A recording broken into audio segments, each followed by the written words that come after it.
नमस्कार, मैं हूं जगरूप सिंह और आप देख रहे हैं टुडे न्यूज़। टुडे न्यूज़ हर कदम सच के साथ। लगातार ग्राउंड पर आपको 2024 का जो आने वाला विधानसभा चुनाव है उसकी सरगर्मी, उसकी तैयारियां और उनके कैंडिडेट, संभावित कैंडिडेटों से आपकी बातचीत करवा रहे हैं। फिलहाल उसी कड़ी में अड़ेवा गांव के अंदर है और एडवोकेट भूपेंद्र सिंह अड़ेवा हमारे साथ हैं।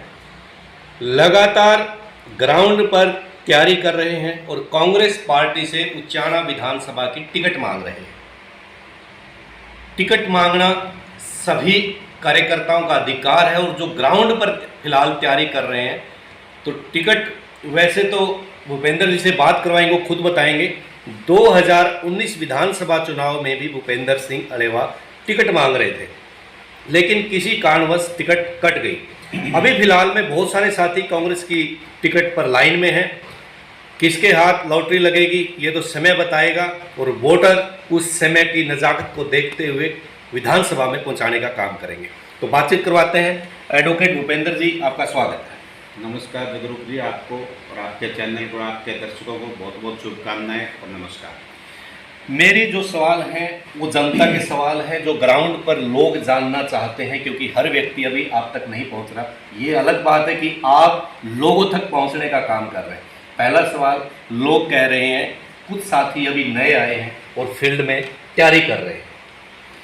नहीं, मैं बहुत पुराना, मेरा परिवार कांग्रेस पार्टी से जुड़ा हुआ है जगरूप जी, और 2019 में मैंने टिकट मांगी थी। मेरा गांव और आसपास के गांव के 500 के करीब लोग वहाँ टिकट हुड्डा साहब से मांगने गए भी थे कि वे बड़ा गांव है, आसपास के सारे गांव लोग इनके साथ हैं और आप अड़ेवा को टिकट दे दीजिए, अड़ेवा गांव चुनाव लड़ेगा और आपकी पार्टी को हम खड़ा करने में उसमें सहयोग करेंगे।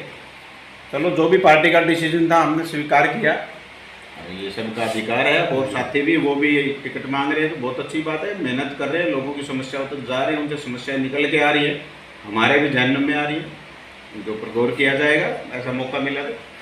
अभी जिस प्रकार हम लोगों से बातचीत करते हैं कि भूपेंद्र अड़ेवा नया है, तो लोग कुछ बता भी रहे हैं कि आपने पहले भी समाज सेवा के कार्य 2018 में भी किए, 2019 में भी किए और लगातार जहां भी वो आपके संपर्क में रहे हैं। ऐसे कौन से कार्य हैं जिनसे जनता आपके साथ जुड़ रही है?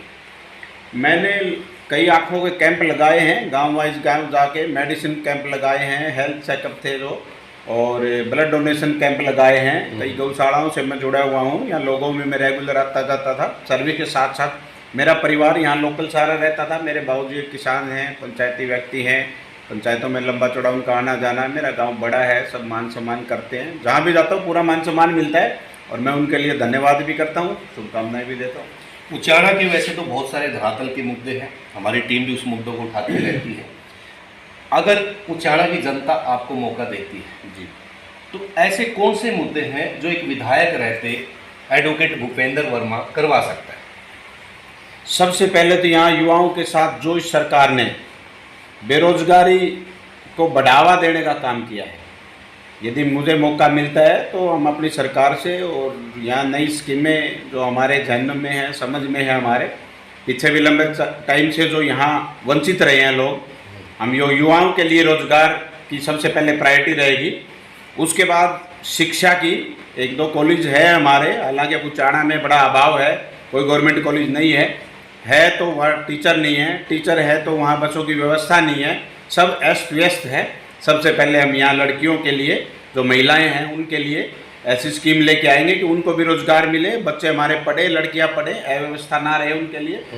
और एक पानी की और बिजली की बड़ी समस्या है, तो मेरी तीनों चीज़ों के ऊपर टारगेट सबसे पहले रहेगा। और बाकी मैंने पहले भी इंटरव्यू में बताया है, धरातल से जुड़ा हुआ हूँ मैं, एक ऑफिस की, एक डिपार्टमेंट की, हर सिस्टम को मैं समझता हूँ। हमने उसको चलाया भी है, यूज भी किया है, और लोगों की समस्याओं को ये पता है कि कहाँ कैसे खत्म हो गया। उसके लिए सरकार को भी हमारी को सजेस्ट करेंगे, जो स्कीमें बनेगी उनमें, और यहाँ भी जो विधायक के लेवल पे बात हो सकती है उसका पूरा गहनता से विचार करके समाधान किया जाएगा, कोई कमी नहीं छोड़ी जाएगी। भूपेंद्र जी, हमारे क्षेत्र का युवा बड़ा निराश हो गया है। यहाँ से जो विधायक बने दुष्यंत चौटाला जी, डिप्टी सीएम पहुँच गए, वो युवाओं की देन है। युवाओं को बोला गया था 75% प्राइवेट उसमें आपको रोजगार दिलाएंगे, रोज बेरोजगारी को ख़त्म कर देंगे। और यहाँ पर एक बाद में एक संज्ञान में आया कि खटखड़ गांव के अंदर एक इंडस्ट्रीज एरिया काटा जाएगा, जो केवल मेरे ख्याल से कागजों में रह गया। युवा अपनी ज़मीन बेचकर विदेशों में जा रहा है और कई माँ बाप के इकलौते बेटे वहाँ से लाश आई है, कईयों की तो लाश भी नहीं मिलेगी। बड़ा संवेदनशील मुद्दा है। बिल्कुल। तो ऐसा क्या प्लान है हमारे पास कि हम युवाओं को विदेश में जाने से रोककर हमें यहीं पर रोजगार उत्पन्न कर सकते हैं, या उनको लीगल तरीके से, क्योंकि आप पैसे से वकील हैं, आपके पास एक्सपीरियंस है, पढ़े लिखे हैं, उनको अच्छे तरीके से कानूनी रूप से सही ढंग से उनको विदेशों में भेज सकते हैं? क्या ऐसा संभव है? जी बिल्कुल संभव है, और विदेश भी भेजने की ज़रूरत नहीं है। जो आपने पैसे वाली बात कही, 2 लाख से ज़्यादा वैकेंसीज तो हरियाणा में फ़िलहाल खाली हैं जी। वो जो अभी 5 साल अभी निकले हैं युवाओं के लिए, बड़े काले दिवस की तरह निकले हैं। यदि कोई 10, 12, 15 हज़ार वैकेंसी भरी भी गई हैं, उनको हाई कोर्ट में चुनौती थी, 4-4, 5-5 साल उनके खराब हो गए। जो बच्चे मेहनत कर रहे थे, 3-3, 4-4, 5-5 टेस्ट जिन्होंने क्लियर किए हैं, उनको मौका नहीं मिल पाया, वो कैंसिल कर दिए गए। टीजीटी की, पीजीटी की कोई भर्ती नहीं करी गई, पेपर लीक हो जाते हैं। और दूसरी बात, मैं इसके साथ एक एडिशनल अपनी राय में जो एक थोड़ी सी मुहिम चली हुई भी है, मैं भी उसका एक हिस्सा हूँ, हम भी लोगों तक लेके जाते हैं। यदि लोग समझेंगे इस बात को, मुहिम उठाएंगे आवाज़ को, हमारी एक हाई कोर्ट और राजधानी हमारी हरियाणा की अलग बन सकती है। क्यों नहीं आज तक मैं किसी लीडरशिप पे या किसी भी मुख्यमंत्री पे ऐसा कोई टिप्पणी नहीं करूंगा कि भाई किसकी कमी रही, जो भी रही, देर सवेर रही, कोई भी रीजन रहा। अब हमारा 152 रोडों की व्यवस्था है, जम्मू कटरा वाला रोड भी है, यहाँ IMT भी आ सकती है, उद्योग और भी आ सकती है, बाहर की कंपनियां भी आ सकती हैं, रोजगार दे सकते हैं। हाई कोर्ट और यदि राजधानी हमारी अलग बनेगी हरियाणा की धरती पे, मैं तो कहूँगा उचाना होने के नाते के जींद में बननी चाहिए। बाकी तो सरकार ने इसे कुछ पैमाने हैं, जो पैमाने में मेरे ख्याल से जींद पूरा भी उतरता है, तो उसमें भी लाखों रोजगारों को बढ़ावा मिलेगा। यहाँ के एडवोकेट्स भाई हैं, उनको हाई कोर्ट में पेश होने का मौका मिलेगा। मुंशी हैं, रिक्शा वाले को, होटल वाले को, आम आदमी को कोई समस्या नहीं रहेगी, सबको रोजगार भी मिलेगा, समस्या भी दूर होएगी, डिसीजन भी टाइम से होएगा। और जो हमारी हाई कोर्ट अलग बनेगी, उसके मैंने बताया, और जो राजधानी अलग बनेगी उसमें हमारे एम्प्लॉय लगेंगे। पंजाब वालों को मौका कम मिलेगा, चंडीगढ़ को कम मिलेगा, जो टैक्स आएगा वो हमारी गवर्नमेंट को आएगा, सेंटर से डेवलपमेंट का पैसा वो हमें को मिलेगा, बहुत कुछ डेवलपमेंट होगा। बिल्कुल बिल्कुल। जब आप गांव में जा रहे हैं, अभी मैं देख रहा हूँ लगातार आप उचाना विधानसभा के गांव में जा रहे हैं, मेन समस्याएं क्या हैं गांव के लोगों की? पहली बात ये है, जैसे आपने पीने के पानी की बताया, तो वास्तव में उचाना विधानसभा के हर गाँव में पीने के पानी की समस्या है। एक अग्निवीर योजना है, उसके बारे में लोगों का क्या विचार है? क्योंकि रोजगार की जब बात आती होगी तो अग्निवीर का भी चर्चा होती होगी। तो मैं जो मुद्दे हैं उचाना के, समस्याएं हैं जो गांव लेवल पर, वो क्या आपके सामने आ रही, लोग क्या कह रहे हैं? सबसे बड़ी समस्या तो उचाना में 2 है, बेरोजगारी और पानी की, दोनों टाइप का पानी जी, पीने का पानी भी और खेती का पानी भी, जो हमारे किसान को पानी मिलता है।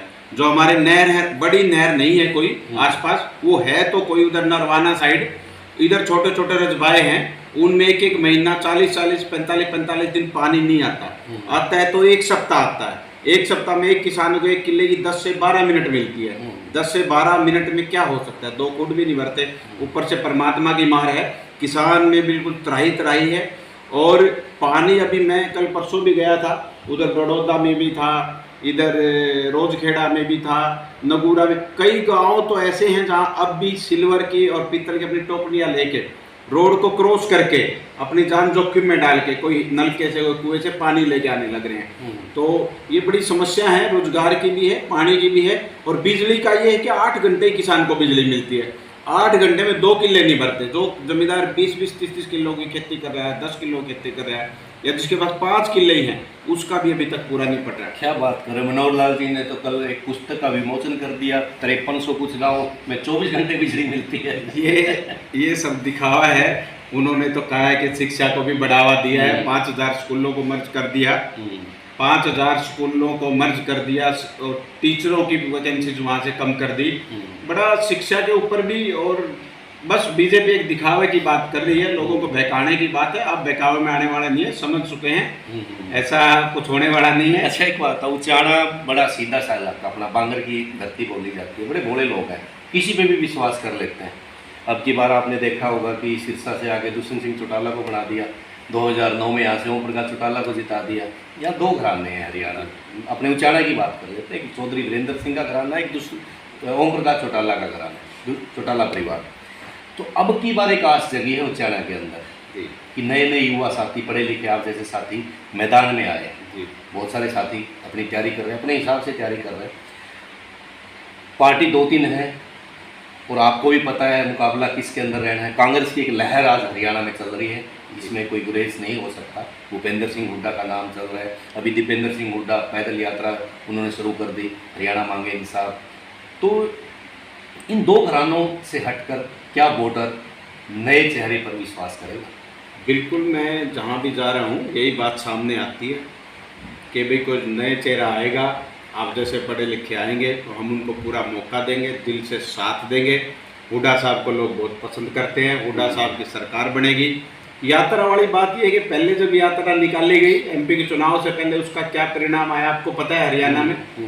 और अब जो यात्रा निकाली इसका मतलब यही है कि जो हमने उसके अंदर 15 चीज़ें ऐसी हैं जो लोगों तक जन जन तक पहुँचाने का हम भी लेके चले हुए हैं, गांव गांव जा रहे हैं, पहुंचाने का टारगेट है कि सब जो लोग इन चीज़ों से वंचित है, पता नहीं, उनको पता लगे बीजेपी ने क्या किया, हुड्डा साहब ने क्या किया और हुड्डा साहब क्या करने वाले हैं। तो इससे मुझे लगता है कि बहुत बड़ा अच्छा उभार हो आएगा, वोट बैंक में भी आस्था भी बढ़ेगी और बड़ा अच्छा परिणाम मिलेगा यात्रा से। भूपेंद्र जी, एक अंतिम सवाल आपसे जानना चाहता हूँ। सभी सामान्य घरों से युवा साथी पढ़े लिखे तैयारी कर रहे हैं, क्या हमें कम खर्चा करके चुनाव नहीं लड़ना चाहिए? क्योंकि जब हम बड़े बड़े खर्चे कर देते हैं, दिखावा कर देते हैं, तो वो पैसा फिर हमें रिकवर भी करना पड़ता है। क्योंकि कई गांव मैंने ऐसे देखे, सरपंच 1-1 करोड़ रुपए खर्च कर देते हैं, बाद में ग्रांटों में दिक्कतें आती हैं। कुछ लोगों का कहना भी जो खर्च यहाँ करेगा यहीं से कमाएगा, वो अपने हरियाणवी की कहावत हो, बैल अगर उसमें चलेगा तो कहीं ना कहीं गाँव में तो वहीं से खाएगा। तो हमें खर्चों में कटौती करके आम जन तक डायरेक्ट पहुंचना चाहिए, इसमें आपकी कितनी सहमति? बिल्कुल, मेरी इसमें 100% सहमति है। कम खर्चे के साथ चुनाव होना चाहिए। और मैं तो अपनी बता सकता हूँ जग रूप से, मैं कोई, मेरे पास खर्चने के लिए ज़्यादा कुछ नहीं, मैं एक मीडियम से परिवार का व्यक्ति हूँ। 5-7 किलो की खेती है, मेरी पेंशन आती है। लोगों की समस्याएं देख के मैं यहाँ आया हूँ। हम बिल्कुल लोगों के अंदर जाके उनसे बात करके उनकी समस्याओं को देख के कलेक्शन करने लग रहे हैं। समय आया तो उसका हम समाधान भी करेंगे। मैं आपके आगे ये तो नहीं कहूँगा 100% हो जाएगा, पर बहुत बड़ा योगदान रहेगा। और यदि मुझे मौका मिलता है तो आप देखना हरियाणा में सबसे ज़्यादा योगदान उचाना का रहेगा। बिल्कुल जी, तो ये अच्छी बात है कि ताकि आम गरीब घर का पढ़ा लिखा युवा साथी भी राजनीति में आए। राजनीति बुरी चीज़ नहीं है, राजनीति में आकर लोगों के काम करना, समाज के काम आना, राष्ट्र निर्माण में सहयोग करना और अपने विधानसभा का काम करवाना। क्योंकि युवाओं के लिए, महिलाओं के लिए, बेरोजगारों के लिए, किसानों के लिए काम करना बहुत ज़रूरी है। क्योंकि आज तक उचाना का जब तक निर्माण हुआ है, उचाना में बहुत सारी चीज़ें हैं, जैसे भूपेंद्र जी ने बताया, ना कोई अस्पताल में डॉक्टर हैं, ना सरकारी कॉलेज है, ना बसों की व्यवस्था है, और तो उचाना में आज तक कोई भी कॉलोनी पक्की नहीं है, नियमित नहीं है। तो इसलिए मुद्दे उचाना के हैं और उचाना की जनता के सवाल हैं। सभी कैंडिडेटों से ऐसे ही बातचीत करवाएंगे। बने रहे हमारे साथ और देखते रहें टुडे न्यूज़। धन्यवाद।